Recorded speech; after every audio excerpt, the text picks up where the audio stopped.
আল্লাহ বলেছেন যদি খেতে চাও পড়তে চাও তোমাকে দুইটা কাজ করতে হবে। ওয়ালাউ আন্না হালাল কুরা আমানু ওয়াত্তাকাউ লাফাতাহনা আলাইহিম বারাকাতিম মিনাস সামাই ওয়াল আরদ। আল্লাহ পাক বলেন যদি জনপদের লোকেরা, দেশের লোকেরা দুইটা কাজ যদি করে, কয়টা কাজ? দুইটা কাজ যদি করে, আমি আল্লাহর উপরে যদি ঈমান আনে আর আমাকে ভয় করার নীতি যদি অবলম্বন করে চলে, তাহলে আমি রব্বুল আলামিন ওই দেশের মানুষের জন্য আকাশ আর জমিনের সব বরকতের দরজা খুলে দেব। কি ওয়াদা কার? আল্লাহ কি ওয়াদা ভঙ্গ করেন? কখনো, তিনি কখনো ওয়াদা ভঙ্গ করেন না। সেই আল্লাহ পাকের তিনি বলছেন যে আমার রিস্কের মালিক আমি, আমি তোমাদেরকে সুযোগ দিয়েছি, গভর্নমেন্ট তৈরি করো, সরকার বানাও, এবং সরকার বানায়া আমার কোরআন দিয়া দেশ চালাও। তবে কোরআন দিয়ে যদি দেশ না চালাও, কোরআন শরীফের মধ্যে আল্লাহ অন্যত্র বলেছেন ক্ষমতা দেই, ক্ষমতা দিয়া আমি চুপ বুঝে বসে থাকি না। আল্লাহ কি ঘুমান? বলেন আল্লাহ কি ঘুমান? হযরত মুসা আলাইহিস সালাম একদিন আল্লাহরে বলেন, আল্লাহ তুমি নাকি ঘুমাও না? আল্লাহ পাক বলেন অবশ্যই ঘুমাই না। তোমার বিশ্বাস হয় না? কই আল্লাহ অবশ্যই বিশ্বাস হয়, তবে বুঝি না, আমার বুঝে আসে না। তো যখন তুমি বিশ্বাস করো, বুঝে যখন আসে না, তাহলে আমি বুঝাই দেব। বিশ্বাস না করলেই তো সর্বনাশ। বিশ্বাস না করলে কি সর্বনাশ। ইব্রাহিম আলাইহিস সালাম আল্লাহরে বলছিলেন রব্বি আরিনি কাইফা তুহিয়াল মাউতা, আয় আল্লাহ তুমি মরারে জিন্দা বানাও কেমনে? আল্লাহ কয় আওয়ালাম তুমিন, বিশ্বাস করো না? হযরত ইব্রাহিম আলাইহিস সালাম বললেন বালা। তিনি নাম বলতে পারতেন, নাম মানে হ্যাঁ, আর বালা মানে দুটো শব্দ, দুটো শব্দের অর্থ একরকম না, যদিও ব্যবহারিক পদ্ধতিতে বিভিন্ন জায়গায় দুটো একই অর্থে ব্যবহার হয়, কিন্তু আর্থিক দিক থেকে অর্থাৎ পারিভাষিক দিক থেকে দুটো অর্থে ব্যবহার হয়। হযরত ইব্রাহিম বলতে পারতেন বিশ্বাস করিয়া, নাম। তিনি নাম বললেন না। আল্লাহ বললেন আওয়ালাম তুমিন, বিশ্বাস করো না? জবাবে আমার জাতির পিতা কে বললেন? আমার জাতির পিতা। চিল্লায় কোন কে? আমার জাতির পিতার নাম কি? আমার জাতির পিতা বললেন বালা। এর অর্থ কি? হয় নট, কেন নয়, অবশ্যই বিশ্বাস করি। ওয়ালাকিন লিয়াতমাইন্না কলবি, কিন্তু আল্লাহ আমি যদি দেখতে পারি তাহলে আমার মনটা একটু ঠান্ডা হয়। শোনা কথার দেখা এর মধ্যে একটু পার্থক্য আছে তো। আল্লাহ কয় তাহলে আমি তোমার দেখাবো। বিশ্বাস যখন করছো আমি তোমার দেখাবো। মুসা আলাইহিস সালাম কয় আল্লাহ তুমি নাকি ঘুমাও না? কয় ঘুমাই তো না। তুমি বিশ্বাস করো না? কয় করি। বুঝি না। কয় তাহলে বুঝাই, এক গ্লাস পানি নিয়ে এসো। মুসা আলাইহিস সালাম এক গ্লাস পানি নিয়ে আসলেন। আল্লাহ কয় দাঁড়াই থাকো। গ্লাস একটা নিয়ে মুসা আলাইহিস সালাম দাঁড়ায় আছেন। আল্লাহ মুসারে হুকুম করলেন গ্লাস নিয়ে দাঁড়াও, আর ঘুমেরে কইলেন মুসারে ধর। ঘুম এসে মুসা আলাইহিস সালামের ধরছে। এখন হাত গেছে শিথিল হইয়া, হাতের থেকে গ্লাস পড়িয়া ভাঙ্গা টুকরা টুকরা হয়ে গেল। মুসা আলাইহিস সালাম ভয় পেয়ে গেলেন। আল্লাহ রাব্বুল আলামিন বলেন ভয়ের কোনো কারণ নাই, আমি তোমাকে পরীক্ষার জন্য, বোঝার জন্য, তুমি বুঝতে পারো নাই আমি কেন ঘুমাই না, সেই বোঝাবার জন্যই গ্লাস হাতে নিয়ে দাঁড়ায় থাকতে বলছিলাম। তুমি মুসা একটা গ্লাস পানি নিয়ে কিছু সময়ের জন্য দাঁড়াতে পারলে না, ঘুম তোমাকে হাত শিথিল করে দিল, গ্লাস ভেঙে চুরের চুরমার হয়ে গেল। আর ওই তামাম বিশাল আকাশ, এই সোলার সিস্টেম, এই পৃথিবীতে আকাশে জমিনে গ্রহ নক্ষত্র সৌররাজি নবমণ্ডল ভূমণ্ডল কুল কায়নাত পুরা সৃষ্টি আমার হাতের মুঠার ভিতরে রয়েছে। গোটা পৃথিবীর সব কিছুর ট্রাফিক আমি আল্লাহ কন্ট্রোল করি। আমি যদি ঘুমায় যাই আকাশ আর জমিনের কোনো সিস্টেম আর বাকি থাকবে না। কোরআন শরীফের ভিতরে আল্লাহ রাব্বুল আলামিন সাফ করে বলেছেন লা তাখুযুহু সিনাতু ওয়ালা নাওম। পড়েন লা তাখুযুহু সিনাতু ওয়ালা নাওম। আল্লাহর ঘুমও নাই, তন্দ্রাও নাই। সুবহানাল্লাহ। ঘুমও নাই, তন্দ্রা বোঝেন তো? জিমানি। আল্লাহ জিমায়ও না, আল্লাহর কোনো ক্লান্তি নাই। সুবহানাল্লাহ। সে আল্লাহ রাব্বুল আলামিন তিনি বলছেন ক্ষমতা দিয়া ঘুমাই না, লিনানজুরা কাইফা তা'মালুন। ক্ষমতা দিয়ে লিনানজুরা কাইফা তা'মালুন, তাকায়া থাকি তুমি তোমার জনগণের সাথে কি আচরণ করো। জনগণের ভাগ্য বদলাও না দলের ভাগ্য বদলাও, তাকায়া দেখি। সেই আল্লাহ পাক, সে আল্লাহ পাক আগের মতো আছেন না উল্টো পাল্টা হয়ে গেছে? আছে কিনা? আয়াতুল কুরসির ভিতরে আমরা পড়ে থাকি আল্লাহু লা ইলাহা ইল্লা হুয়াল হাইয়ুল কাইয়্যুম।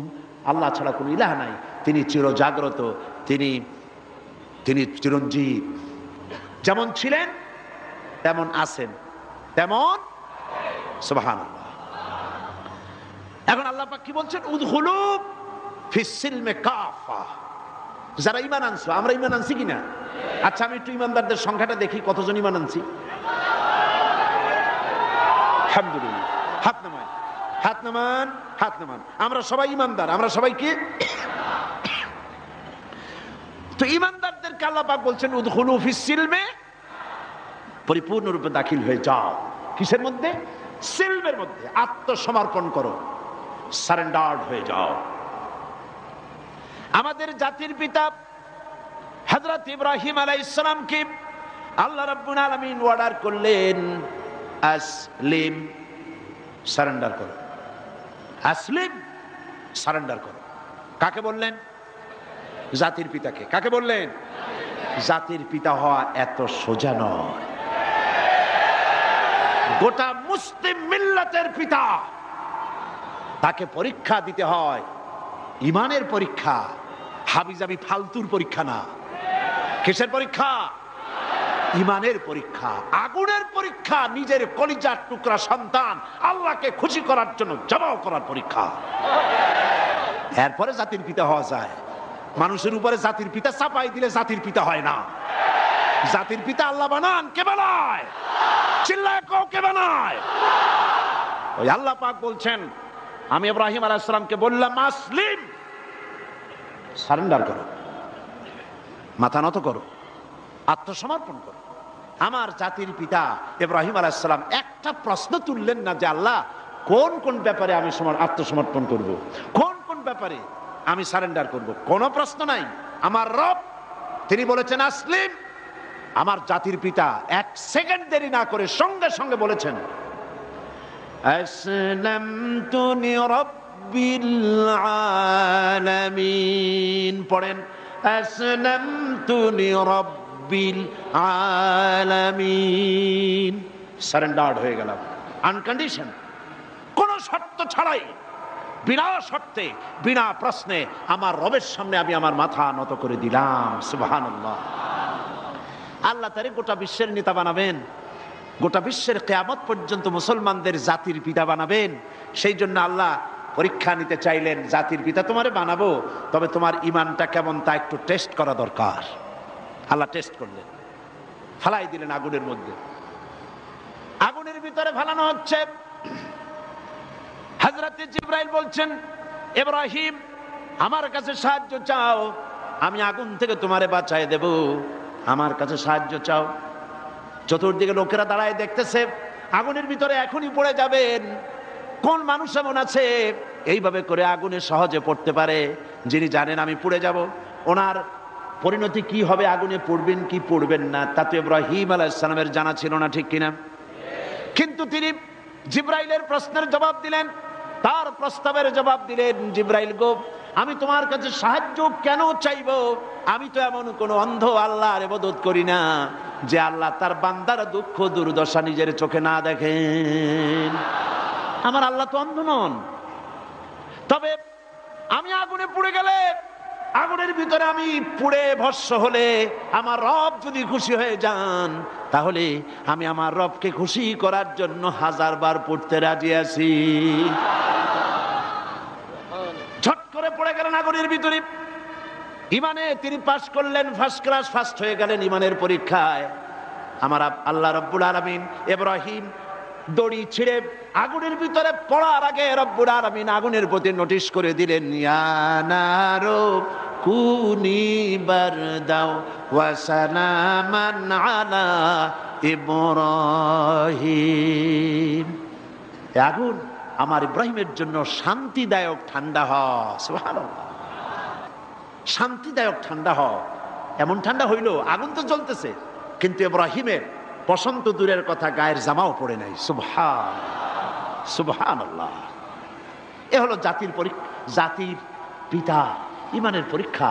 তিনি বলেছেন আসলামতু লিরাব্বিল আলামিন, আমি আমার প্রভুর সামনে মাথা নত করে দিলাম। আল্লাহ আবার পরীক্ষা করলেন। এক পরীক্ষা হলো না, পৃথিবীবাসীর সামনে তোমাকে দেখাতে হবে যে তুমি সত্যি জাতির পিতা হওয়ার যোগ্য। সুবহানাল্লাহ। সবেমাত্র 80 বছর বয়সের সময় ছেলে হয়েছে হযরত ইসমাইল। আল্লাহ রাব্বুল আলামিন অর্ডার করলেন, চলে যাও এই নবজাতক সন্তান আর তার মাকে নিয়ে মরুভূমির ভিতরে রেখে আসো। কি কত বড় মারাত্মক অর্ডার! সারা জীবনের শেষ প্রান্তে এসে একটি মাত্র কলিজার টুকরা সন্তান পেয়েছেন, বউ আর বাচ্চা সুদ্ধা ফেলে আসতে হবে মরুভূমির মধ্যে। আশ্চর্য কথা। কোনো প্রশ্ন করেন নাই যে আল্লাহ নিষ্ঠুর ওয়াদাটা, এই অর্ডারটা আমার কেন তুমি করলা? আমার উপরে এত বড় কঠিন পরীক্ষা, এ তো আগুনের পরীক্ষার চাইতে আরো মারাত্মক। আমি আমার বাচ্চাকে কেমনি মরুভূমিতে বানায় রেখে আসবো? কোন প্রশ্ন করেন নাই। এখন আল্লাহর ঘর যেখানে মক্কা শরীফে, আল্লাহর ঘরটা যেখানে দাঁড়িয়ে আছে, এইখানে হযরত ইব্রাহিম আলাইহিস সালাম তার ছেলেকে আর স্ত্রীকে রেখে এলেন। হযরতে হাজরা বলেন, ইব্রাহিম আমাকে যেখানে রেখে যেতেছ এর কারণটা কি? আমি কি অপরাধ করেছি কোন কারণে আমার নবজাতক সন্তান শুদ্ধা এখানে তুমি রেখে যেতেছ? কোনো জবাব নাই। আবার জিজ্ঞেস করলেন, কেন রেখে যেতেছ? কোনো জবাব নাই। তৃতীয়বারে হযরত হাজরা বুঝতে পারলেন তার স্বামী আল্লাহর পয়গম্বর, আল্লাহর নির্দেশ ছাড়া কোনো কাজ তিনি করবেন না। তিনি প্রশ্ন করলেন, ইব্রাহিম এটা কি আল্লাহর হুকুম নাকি? হযরত ইব্রাহিম বললেন, হাজরা গো, আল্লাহ পাকের হুকুমেই আমি তোমাকে রেখে গেলাম। আকাশের দিকে আঙ্গুলটা উঁচু করলেন, আবেগে ভারাক্রান্ত হয়ে গেলেন হযরত ইব্রাহিম আলাইহিস সালাম। হযরতে হাজরা বললেন, ইব্রাহিম কোনো চিন্তা নাই, আল্লাহ পাক যখন হুকুম করেছেন নিশ্চিন্ত মনে তুমি বাড়ি ফিরে যাও। আমি আমার আল্লাহর উপরে এতটা নির্ভরশীল, এই মরুভূমি যেখানে পানি নাই, খাবার নাই, গাছ নাই, পালা নাই, ঘর নাই, মানুষ নাই, জন নাই, আমি আমার আল্লাহকে এতটা বিশ্বাস করি, এই মরুভূমির ভিতরে, তৃণহীন পানিহীন মরুভূমির ভিতরে আল্লাহ রব্বুল আলামিন আমাকে আর আমার ইসমাইলকে না খাওয়াইয়া মারবেন না। পরীক্ষা কাহাকে বলে? হযরত ইব্রাহিম আলাইহিস সালাম চলে গেলেন, একবার ফিরেও তাকান নাই। সুবহানাল্লাহ কইতে পারলেন না। এখানে পরীক্ষা শেষ হলো না। ছেলে একটু বড় হয়েছে, দৌড়াতে পারে, জ্ঞান বুদ্ধি কিছুটা হয়েছে। আল্লাহ পাক অর্ডার করলেন, যাও এইবার ছেলেকে জবাহ করো।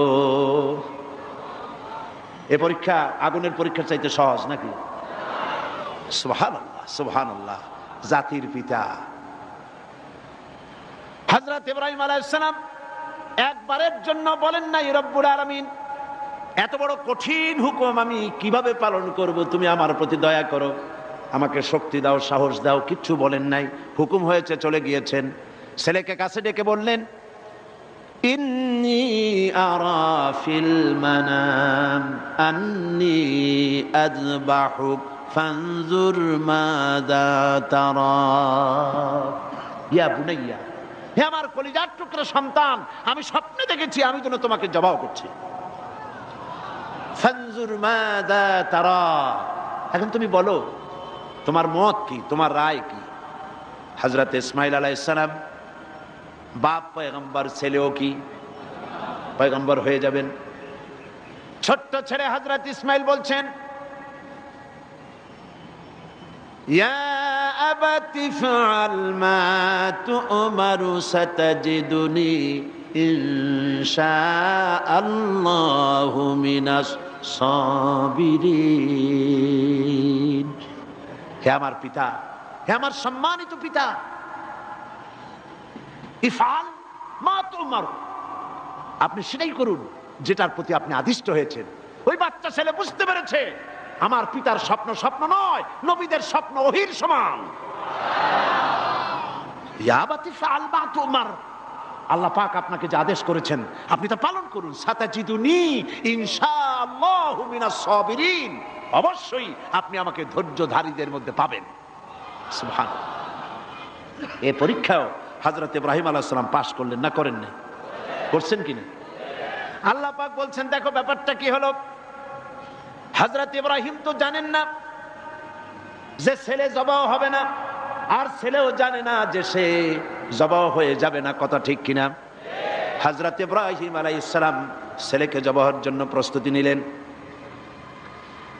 এবার দেখেন কোরআনের ভাষাটা কি।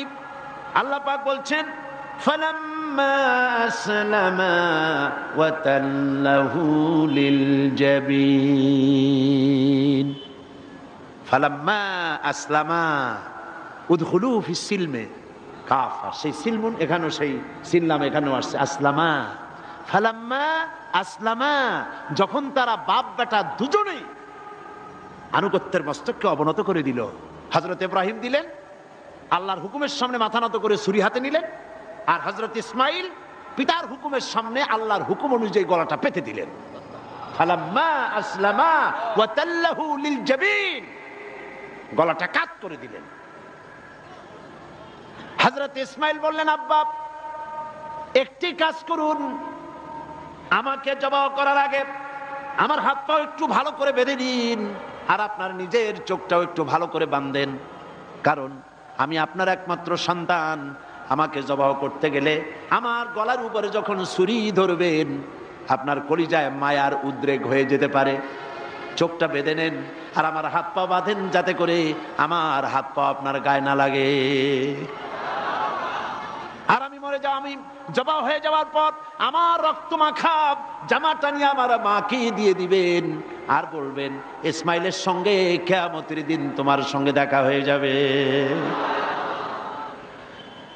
হযরত ইব্রাহিম আলাইহিস সালাম ইসমাইলকে বাঁধলেন, নিজের চোখ বাঁধলেন, হযরত ইসমাইলকে জবাহ করতে যাবেন। হযরত ইসমাইল বলেন আব্বা আমার একটা ভুল হয়ে গেছে, আমার হাত পায়ের বাঁধন খুলে দেন। হযরত ইব্রাহিম বাঁধন খুলে দিলেন, আর জিজ্ঞেস করলেন বাঁধতে বললে আবার খুলতে বললে কেন? হযরত ইসমাইল বললেন বাঁধার পরে আমার মনের মধ্যে একটা চিন্তা জাগলো, হাত পা বন্ধন অবস্থায় যদি আমারে জবাহ করা হয় তাহলে না জানি কিয়ামতের ময়দানে এমন প্রশ্ন উঠতে পারে যে ইসমাইল আল্লাহর হুকুমে রাজি ছিল না বলে তার বাবা তার হাত পা বেঁধে জবাহ করেছিল। এই প্রশ্ন যাতে না উঠতে পারে হাত পা ছেড়ে দেন, আমি ধৈর্য ধারণ করবো, নড়ব না। সুবহানাল্লাহ। হযরত ইব্রাহিম আলাইহিস সালামকে আল্লাহ পাক এই পরীক্ষায় পাশ করায় দিলেন। তিনি পরীক্ষায় পাশ করলেন। আল্লাহ রাব্বুল আলামিন এবার আমার জাতির পিতাকে ডাকতেছেন, ওয়া নাদাইনাহু আইয়া ইব্রাহিম قد صدقت الرؤيا إنا كذلك نجزي المحسنين وناديناه أن يا إبراهيم। আমি ইব্রাহিমকে ডেকে বললাম, ও ইব্রাহিম قد صدقت الرؤيا, তুমি তোমার স্বপ্নকে বাস্তবে রূপ দিয়েছো। সুবহানাল্লাহ, স্বপ্নকে বাস্তবে রূপ দিয়েছো। ইন্না কাযালিকা নাজজিল মুহসিনিন, এইভাবে মুহসিনিনদেরকে আমি পুরস্কৃত করে থাকি দুনিয়া এবং আখিরাতে। হযরত ইব্রাহিমের নাম যতদিন পর্যন্ত সূর্য পূর্ব দিগন্ত থেকে উদিত হবে আর পশ্চিম দিগন্তে অস্তমিত হওয়ার এই ধারা যতদিন প্রবাহিত থাকবে, যতদিন এই পরিক্রমা জারি থাকবে, ততদিন পর্যন্ত পৃথিবীর জাতি ধর্ম দল মত নির্বিশেষে সকল মানুষের মুখে উচ্চারিত হবে ইব্রাহিম আলাইহিস সালাম, সালামুন আলা ইব্রাহিম। সুবহানাল্লাহ।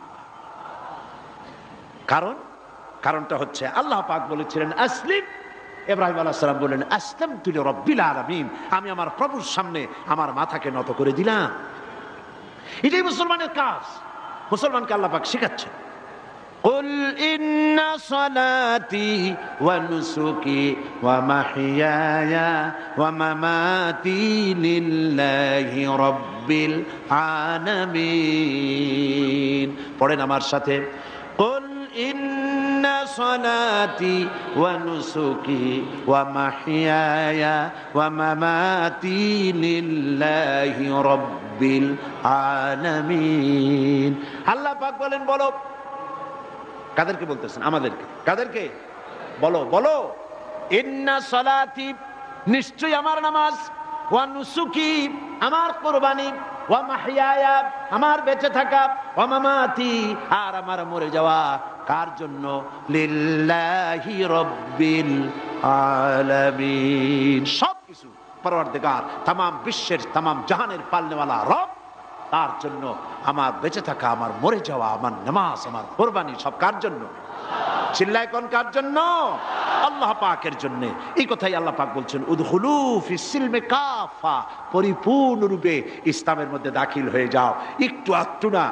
রাজনীতিতে তুমি রাজনীতিতে যাবা আমেরিকার দিকে, গণতন্ত্রের দিক থেকে যাবা আমেরিকার দিকে, রাজনীতির দিক থেকে যাবে তুমি ব্রিটিশের দিকে, সংস্কৃতির দিক থেকে যাবে তুমি শান্তিনিকেতন, তুমি যাবা দিল্লি, গয়া, কাশী। এর নাম মুসলমান না, এগুলোর নাম মুনাফিক। এগুলোর নাম কি? যারা বলেন নাম কি? তোমাকে যেতে হবে মক্কা মদিনা হতে হবে। কোন পন্থী? মক্কা মদিনা পন্থী হতে হবে। উদখুলু ফিস সিলমি কাফা, পরিপূর্ণরূপে ইসলামের মধ্যে দাখিল হয়ে যাও। অল্প একটু আধটু দাখিল হলে চলবে না। সুতরাং ধর্ম নিরপেক্ষ হওয়ার কোনো সুযোগ ইসলামে নাই। আছে? আচ্ছা, আপনারা আমাকে বলেন, দুনিয়ায় কোন নবী ধর্ম নিরপেক্ষ ছিলেন? বলেন একজন নবীর নাম কোন? একজন নবীর নাম এই বিশাল জনসমুদ্রের কাছে আমি জানতে চাই, একজন নবীর নাম বলুন যিনি ধর্ম নিরপেক্ষ ছিলেন। জি নাই। একজন সাহাবীর নাম বলতে পারবেন? তামাম পৃথিবীর সমস্ত আলেম, উলামা, পীর, বুজুর্গ, মুহাদ্দিসিন, মুফাসসিরিন, মুহাক্কিকিন সব একমত, ধর্ম নিরপেক্ষ মতবাদ একটি কুফরি মতবাদ। এই মতবাদ আল্লাহর নয়, এটা শয়তানের তৈরি। এটা কার তৈরি? আর ইসলামটা কার? আল্লাহর। ধর্ম নিরপেক্ষতা কার? ধর্মের ব্যাপারে নিরপেক্ষ আপনি হতে পারেন না। নিরপেক্ষতাও একটা পক্ষ, নিরপেক্ষতাও একটা পক্ষ। ওরা সরাসরি বলে না, সাহস নাই সেই জন্য বলে না। কি বলে না? ঠিক তো আন্দাজে কইলেন, আগে না শুনবেন। সরাসরি বলে না, কারণ এদেশে মুসলমান বেশি, সেই জন্য সরাসরি বলে না আল্লাহ নাই, ওইটা বলতে পারে না।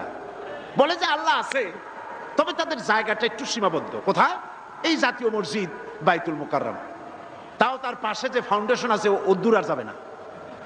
বাইতুল মুকাররম মসজিদ, অন্যান্য মসজিদগুলি, মসজিদ, খানকা, মাদ্রাসা, এতিমখানা, এর মধ্যে আল্লাহ এবং রসুলকে রাখা হয়েছে। আর বাকি আমার জীবনের বিস্তীর্ণ অঙ্গনে অর্থনীতি, সমাজনীতি, রাজনীতি, স্বরাষ্ট্রনীতি, পররাষ্ট্রনীতি, আমার সেক্রেটারিয়েট, আমার ক্যান্টনমেন্ট, আমার পার্লামেন্ট, এসব জায়গাগুলি আল্লাহর উপরে 144 করা হয়েছে। রসুলের প্রতি 144 চালু করা হয়েছে। এখানে 144 ধারা, আল্লাহও ঢুকতে পারবে না, রসুলও ঢুকতে পারবে না। আল্লাহ রসুলকে দুইটা ভাগ করা হয়েছে। আমার নামাজ, রোজা, হজ, যাকাত আল্লাহর কথা মতো, আর আমার অর্থনীতি, সমাজনীতি, রাজনীতি এগুলি হবে আমার নিজের চিন্তা মতো। এই চিন্তা যারা করেন তারা মুসলমান নন, মুসলমান নন, মুসলমান নন, অবশ্যই মুনাফিক। অবশ্যই কি? এবার দেখেন আল্লাহ কি বলেন। আমরা তো আন্দাজে কথা বলি না। আমরা কি আন্দাজে কথা বলি? আমাদের দলিল কি? জোরে কর না, দলিল কি?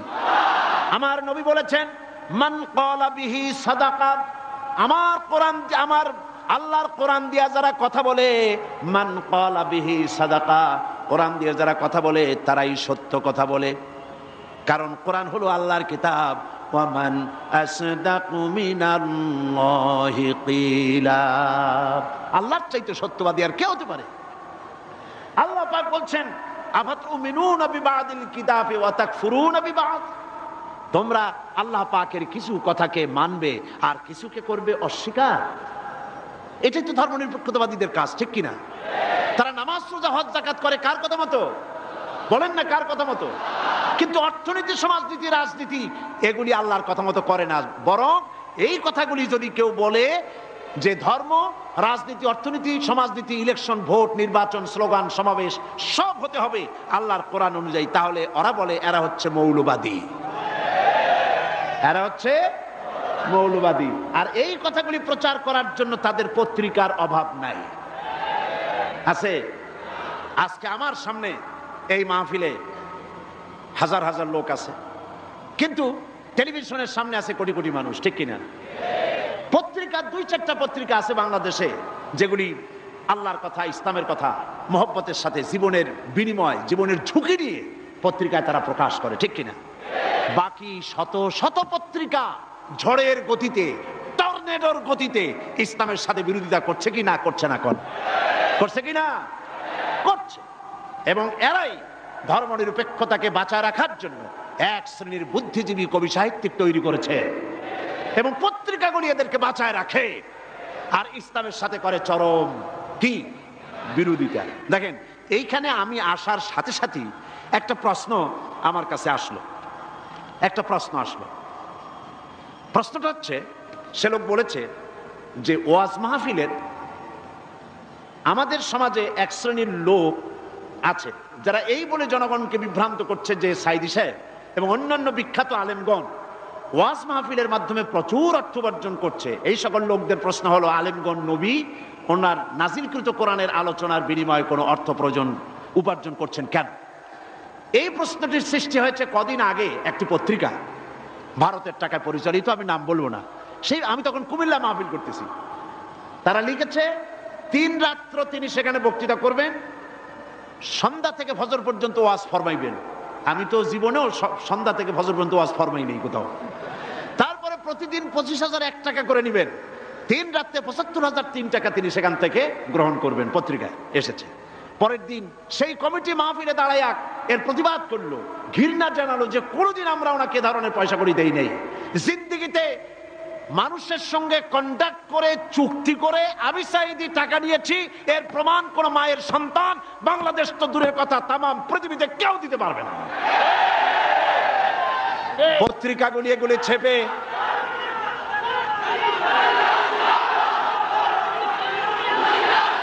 একটাই নমুনা দেখুন, একটা দৃষ্টান্ত শোনাই।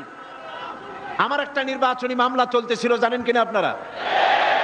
গত মাসখানেক আগে যখন হাইকোর্ট থেকে আমার বিপক্ষে রায়টা গেল, রায়টা হলো একজন মুশরিকের পক্ষে, বিচারপতিরা রায় দিয়েছেন। এ রায়ের প্রতি, বিচারপতিদের প্রতি আমার কোনো বক্তব্য নাই। আইনের প্রতি সবসময় আমরা শ্রদ্ধাশীল, বিচারকদের প্রতি শ্রদ্ধাশীল। রায় তারা যেটা দিয়েছেন, একজন মুশরিকের পক্ষে সেটা গিয়েছে, আমার বিপক্ষে গিয়েছে। এমন কোন পত্রিকা সেদিন ছিল না, পরের দিন প্রত্যেকটি পত্রিকার ব্যানার হেডলাইনে এত বড় অক্ষর দিয়ে লিখেছে সাইদি আর এমপি নাই, তিনি কুপকার। কিন্তু গতকাল বাংলাদেশ সুপ্রিম কোর্ট এই কেসে হাইকোর্টের রায়কে স্থগিত ঘোষণা করে দিল, স্টে অর্ডার দিয়ে দিল। রায়টা আমার পক্ষে এসেছে, সেই জন্য বাংলাদেশের 2-1টা পত্রিকা ছাড়া কোন পত্রিকায় কোনো জায়গা হয় নাই। এগুলি প্রমাণ, এদের কলিজা জ্বলে। আজকের এই মাহফিলের এই দৃশ্য দেখে কলিজায় আগুন লেগে যায় ওদের। আগুন লাগুক।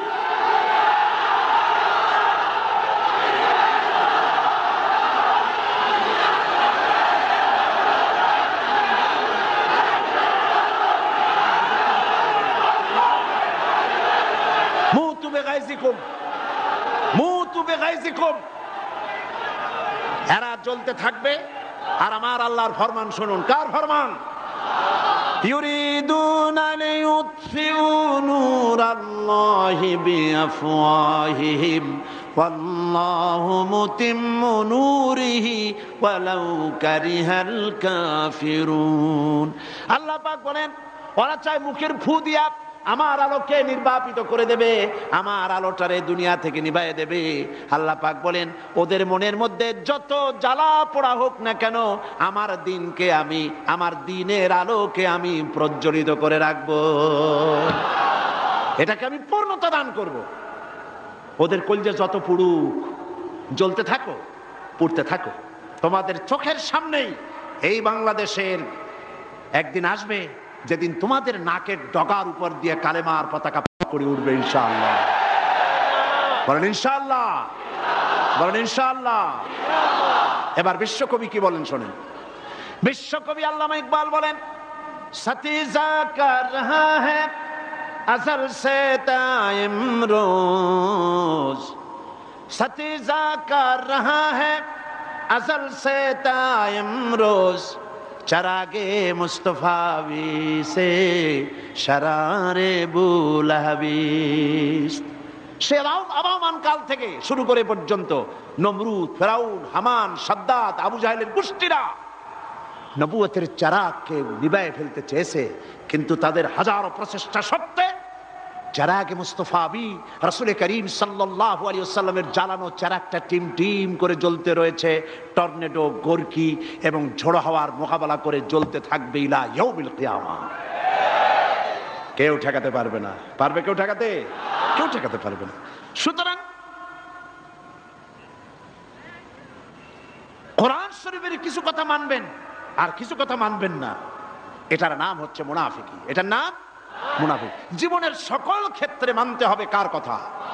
আল্লাহর কথা। ধর্মনিরপেক্ষতার অর্থই হলো ধর্মহীনতা। এই ধর্মনিরপেক্ষতায় যারা বিশ্বাসী তারাই 1972 সনে বাংলাদেশের সবগুলি ইউনিভার্সিটির মনোগ্রাম থেকে ইকরা বিসমি রাব্বিকাল্লাযী খালাক রব্বি জিদনি ইলমা কোরআনের আয়াতকে তারা তুলে ফেলেছিল। যারা এই ধর্মনিরপেক্ষতায় বিশ্বাসী তারাই সালিমুল্লাহ মুসলিম হলের মুসলিম শব্দ মুছে ফেলে দিয়েছিল। এই তারাই নজরুল ইসলাম কলেজের ইসলাম শব্দ তুলে ফেলে দিয়েছিল। এই তারাই নিজেদের দলের নামের ভেতর থেকে মুসলিম শব্দটি একটি বিশেষ ধর্মীয় গোষ্ঠীর ভোট পাওয়ার জন্য নিজের দলের নাম থেকে মুসলিম শব্দ বিসর্জন দিতে কুণ্ঠাবোধ করে না। সুতরাং ধর্মনিরপেক্ষ মতবাদ শয়তানের আবিষ্কার। কার আবিষ্কার? ওরা দুইটা আয়াত পেয়েছে কোরআন শরীফ থেকে, দুইটা আয়াত। ওরা বলে ধর্মনিরপেক্ষতাবাদের কথা তো কোরআন শরীফই আছে আর বুখারী শরীফও আছে। কোথায় আছে? কয় যে বুখারী শরীফে আছে লাকুম দীনুকুম ওয়ালিয়া দ্বীন। নাউযুবিল্লাহ। আল্লাহর কোরআনের আয়াত নিয়ে ঢুকাইছে কিসের মধ্যে? বুখারীর মধ্যে। লাকুম দীনুকুম ওয়ালিয়া দ্বীন মানে কি? লাকুম দীনুকুম ওয়ালিয়া দ্বীন অর্থ তারা করেছে যে যার ধর্ম তার কাছে। এটা ধর্মনিরপেক্ষবাদের কথা। তোমরা বাঙ্গালকে হাইকোর্ট দেখাতে চেষ্টা করো। কোরআন পড়তে জানো? লাকুম দীনুকুম বানান করে কেমনে তা জানো? এটা নাজিল হয়েছে কোন প্রেক্ষাপটে তা কি জানো? সুতরাং যা জানো না সে বিষয়ে কথা বলতে এসো না। আমি যদি মেডিকেল সায়েন্স না জানি, আমি যদি চিকিৎসা বিজ্ঞান না জানি, আমি যদি ওষুধপত্রের খোঁজ খবর না রাখি, তাহলে কোনো ডাক্তারের প্রেসক্রিপশনের উপরে কথা বলা আমার ধৃষ্টতা। ঠিক কিনা? যে বিষয় আমি জানি না, অর্থনীতি যদি আমি না বুঝি, তো কোনো অর্থনীতিবিদের বক্তব্যের উপরে আন্দাজে কোনো কথা মারিয়ে দেওয়া, মাথা দিয়ে ঠেলা আমার জন্য ঠিক নয়। তো তুমি ধর্ম জানো না, তুমি কোরআন জিন্দেগিতে পড়ো নাই, কোরআন বানান করে কেমনে তাও জানো না, সূরা ফাতিহাও শুদ্ধ করে পড়তে পারো না, লাকুম দীনুকুম শুনাই দিলে মানুষেরে, আর সাধারণ মানুষ মনে করলো মাশাআল্লাহ আমাদের নেতা নেত্রী তো বুখারীও পড়ে দেখা যায়। লাকুম দীনুকুম ওয়ালিয়া দ্বীন প্রেক্ষাপট কি? কাফেরেরা বলেছিলেন হে রাসূল, কাফেরেরা বলছে কুরাইশ নেতৃবৃন্দ, হে রাসূল, হে মুহাম্মদ সাল্লাল্লাহু আলাইহি ওয়াসাল্লাম, আসো ধর্ম আমরা 50-50 করে ভাগাভাগি করে নিই। এইরকমের করে ঝগড়া ভাগড়া করার কোনো লাভ নাই, আসো আমরা 50-50 করি। বলে কিরকম? বলে কিছুদিন আমরা মসজিদে ঢুকে তোমার আল্লাহরে দুই একটা সেজদা দেবো, আর তুমি কিছুদিন আমাদের মূর্তিগুলোর সামনে এসে একটু প্রণাম দিয়ে যাইও। ধর্ম ভাগাভাগি করে নি। এই সময় আল্লাহ পাক এই আয়াত নাজিল করলেন। এই সূরার নাম কি? আল্লাহ রাব্বুল আলামিন ওহী নাজিল করে দিলেন, কুল ইয়া আইয়ুহাল কাফিরুন লা আ'বুদু মা তা'বুদুন। হে কাফের বলো, হে নবী বলুন, হে কাফেরেরা, আমরা যার ইবাদত করি তোমরা তার ইবাদত করো না, তোমরা যার ইবাদত করো আমরা তার ইবাদত করি না। সুতরাং লাকুম দীনুকুম ওয়ালিয়া দ্বীন, তোমরা তোমাদের দিন নিয়ে থাকো, আমরা আমাদের দিন নিয়ে থাকি। এটা তো নিরপেক্ষতার কথা নয়, এটা তো পক্ষের কথা। তোমরা তোমাদের ধর্মের পক্ষে থাকো, আমরা আমাদের ধর্মের পক্ষে থাকি। এইটারে তারা বানাইছে নিরপেক্ষ আয়াত। নাউযুবিল্লাহ। কোন শয়তান এদের শিখাইছে আল্লাহই জানে।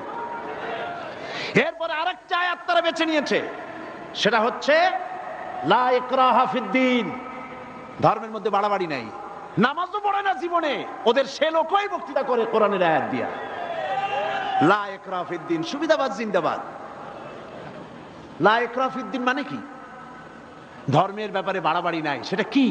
সেটার অর্থ হচ্ছে প্রলোভন দিয়ে, ভয় দিয়ে, অথবা পয়সা কড়ি দিয়ে, অথবা চাপ সৃষ্টি করে কোন ক্রমে অন্য কোন ধর্মের লোককে মুসলমান বানানো যাবে না, এ ব্যাপারে বাড়াবাড়ি করা যাবে না। এটাই হচ্ছে আয়াতের মূল বক্তব্য। লা ইকরাহা ফিদ্দীন, ধর্মের ব্যাপারে বাড়াবাড়ি করা যাবে না, সুতরাং তুমি নামাজ পড়ো, রোজা করো, এটারে আর অর্থনীতি সমাজনীতিতে আইনো না। এটা হলো তাদের বক্তব্য। নাউযুবিল্লাহি মিন যালিক। আপনারা আমাকে বলেন, রাসূল করিম সাল্লাল্লাহু আলাইহি ওয়াসাল্লাম তিনি কি রাষ্ট্রপ্রধান ছিলেন না? আমি বুঝি না মানুষের মাথার মধ্যে এই চিন্তাগুলি কেন আসে না। রাসূল সাল্লাল্লাহু আলাইহি সাল্লাম একটা রাষ্ট্র পরিচালনা করেছিলেন, তিনি কি রাজনীতি ছাড়াই রাষ্ট্র পরিচালনা করছিলেন? বলেন আপনারা। তিনি যে রাষ্ট্রের প্রধান ছিলেন সেটার পরিধি ছিল 12.5 লক্ষ বর্গ মাইল। রাসূলুল্লাহ নবীদের মধ্যে একাই রাজনীতি করেছেন, আর কেউ করে নাই। এমনটি হয়েছে? এই কোরআন শরীফে আর কারো নাম আপনারা জানেন যিনি রাজনীতি করেছিলেন, যিনি রাষ্ট্র চালিয়েছিলেন? বলেন তো নামটা কি? ইউসুফ আলাইহিস সালাম। তিনি খাদ্য এবং অর্থ দপ্তরের মন্ত্রী ছিলেন। একদিকে রাসূল, আর একদিকে অর্থ এবং খাদ্য দপ্তরের মন্ত্রী। কোন দেশের? মিশরের। এরপরে গোটা মিশরের প্রেসিডেন্ট হলেন কে?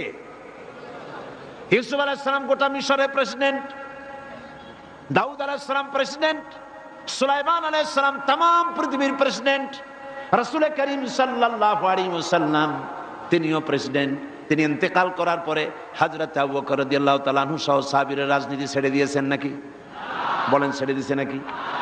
হযরত আবু বকর, যার সম্পর্কে রাসূলুল্লাহ বলেছেন तमाम পৃথিবীর মুমিনের ঈমান যদি এক পাল্লায় রাখা হয় আর এক পাল্লায় যদি আবু বকরের ঈমান রাখা হয়, দুনিয়াবাসী দেখতে পাবে तमाम পৃথিবীর মুমিনের ঈমানের তুলনায় এক আবু বকরের ঈমানের পাল্লাটা ভারী হয়ে যাবে। তিনি খলিফাতুল মুসলিমিন ছিলেন, আমিরুল মুমিনিন ছিলেন, প্রেসিডেন্ট ছিলেন।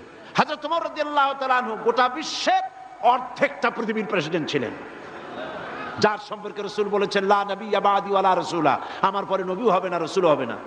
কিন্তু যদি কেউ নবী হতো আমার পরে, লাকানা ওমর অবশ্যই আল্লাহর নবী হয়ে যেতেন।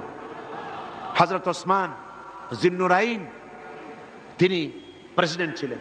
হযরত আলী কাররামাল্লাহু ওয়াজহাহু তিনি প্রেসিডেন্ট ছিলেন না? তাহলে কি করে বলতে পারেন মুসলমানের সন্তান হইয়া কেমনে বলতে পারেন যে ধর্ম রাজনীতি আলাদা, আমি ধর্ম নিরপেক্ষ থাকতে পারবেন না।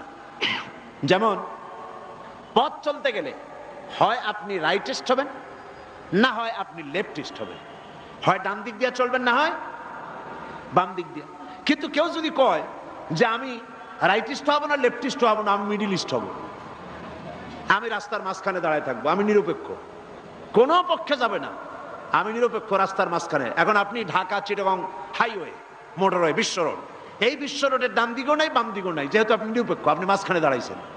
আপনার এই মাঝখানে দাঁড়াবার স্বাদ মিটিয়ে দেবে ট্রাক বাবাজি আইসা, জনমের স্বাদ মিটিয়ে দেবে। ঠিক কিনা? ঠিক কিনা? তাহলে মুসলমানের আপনারা আপনাদের অবস্থান ঠিক করুন, কোন দিকে যাবেন? ডান দিক না বাম দিক না মাঝখানে? কোন দিকে? ডান দিকে। আসহাবুল ইয়ামিন, ডান দিকের নেতৃত্ব দিয়েছে নবীরা, এবং এই নেতৃত্ব দিয়ে তারা ডানপন্থীদের নিয়ে যাবে জান্নাতে। কোথায় নিয়ে যাবে? আর বামপন্থীদের নেতৃত্ব দিয়েছে শয়তান। আমি জানি না, বুঝি না, মুসলমান হইয়া মুসলমানের ঘরে জন্মগ্রহণ করে বামপন্থী আন্দোলন কেমনে করে আমার মাথা ঢোকে না। কোরআন শরীফে বলা হয়েছে আসহাবুশ শিমাল, বামপন্থী। এই বামপন্থীদের নেতা হলো শয়তান। শয়তান বামপন্থীদের নেতৃত্ব দিয়া কিয়ামতের দিন নিয়ে যাবে জাহান্নামে। কোন দিকে নিয়ে যাবে? জাহান্নামে নিয়ে যাবে। সুতরাং আপনি ডিসাইড করুন, আপনি ঠিক করুন কোন দিকে যাবেন, ডান অর বাম, অথবা মাঝখানে। কোন দিকে? যদি আপনি বামে চলে যান জাহান্নামে যেতে হবে। যদি মাঝখানে দাঁড়ান, রাস্তার মাঝখানে দাঁড়ালে ট্রাক যেভাবে আপনাকে জীবনের স্বাদ মিটায় দেবে মাটির সাথে মিশিয়ে দিয়ে, ওইভাবে করে আপনি ডানপন্থীও হলেন না বামপন্থীও হলেন না, মাঝখানে দাঁড়িয়ে আছেন, অবস্থান মানুষকে বুঝতে দিলেন না, মুনাফিকের জায়গায় দাঁড়ায় আছেন। শয়তান এসে আপনাকে সবল মেরে জাহান্নামে নিক্ষেপ করবে। নিরপেক্ষতার কোন স্থান ইসলাম নাই, ধর্ম নিরপেক্ষতার কোন জায়গা নাই। এখানে সুস্পষ্ট ভাবে উদখুলু ফিস সিলমে কাফা, পরিপূর্ণরূপে ইসলামের মধ্যে, সিলমের মধ্যে পরিপূর্ণরূপে দাখিল হয়ে যাও। 16 আনা। শুধু এতটুকু নয়, পরিপূর্ণভাবে ইসলামের ভিতরে আসো। নামাজে, রোজায়, হজে, জাকাতে, ওঠায় বসায়, চলায় ফেরায়, বিয়েতে, শাদিতে, পার্লামেন্টে, বঙ্গভবনে, ক্যান্টনমেন্টে, সেক্রেটারিয়েটে, দোকানে পাটে, রান্নাঘর থেকে শুরু করে বঙ্গভবন পর্যন্ত সর্বত্র কিসের মধ্যে দাখিল হও? উদখুলু ফিস সিলমে কাফা, 16 আনা পরিপূর্ণরূপে ইসলামের মধ্যে দাখিল হয়ে যাও। অল্প একটু হলে পরে হবে না, 2 আনা 4 আনা হলে হবে না, পরিপূর্ণরূপে ইসলামের মধ্যে দাখিল হওয়ার জন্য আল্লাহ রাব্বুল আলামিন এই আয়াতে কারিমার মধ্যে নির্দেশ করেছেন। বাকি কথা আমি আগামী কাল বলবো ইনশাআল্লাহ। মুনাজাতের জন্য দাঁড়ানো লোকেরা সবাই বসেন, যত লোক দাঁড়িয়ে আছেন সবাই বসুন। এত বড় মাহফিলের মুনাজাত পাওয়া নিশ্চয়ই সৌভাগ্যের ব্যাপার, ঠিক কিনা গণ? জোরে বলেন ঠিক কিনা? মহব্বতের সাথে দাঁড়ানো ভাইয়েরা সবাই বসুন, আর একটু জিকির করেন আল্লাহ আল্লাহ আল্লাহ আল্লাহ আল্লাহ আল্লাহ। কালকে পাখা রাখতে হবে, ফ্যান একটু চা। আমি কিন্তু দাঁড়াতে বলি নাই।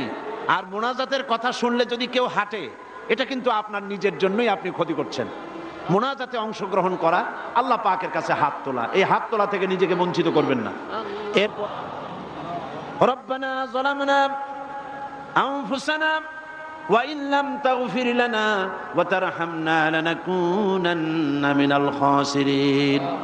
রব্বানা লা তুযিগ কুলুবানা বা'দা ইয হাদাইতানা ওয়া হাব লানা মিন লাদুনকা রাহমাতান ইন্নাকা আনতাল ওয়াহ্হাব।